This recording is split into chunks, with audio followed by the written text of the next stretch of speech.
वेळ होती 7:30 वाजता आमचं आणि मोठे मात्र काही रात्रीच येऊ शकणार नाही.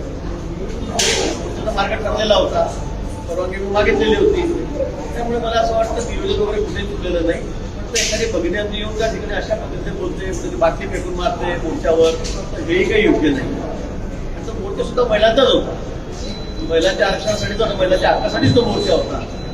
मला असं वाटतं की त्यांचा राग फार अनावर झालेला होता, त्यांचा सगळं फार अनावर झालेला होता. पण त्या काही असंस्कृती भाषेमध्ये बोलत होत्या, हे काही योग्य नाही.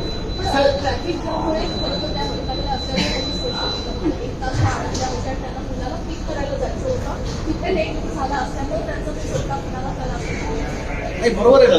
मी सांगितलं आधी की असं मोठे असते की ट्रॅफिक जॅम होतात, लोकांना त्रास होतो, त्याचाही त्रागा वाढतो, हे खरं आहे. या बाबतीत आम्हाला ते मान्यच आहे.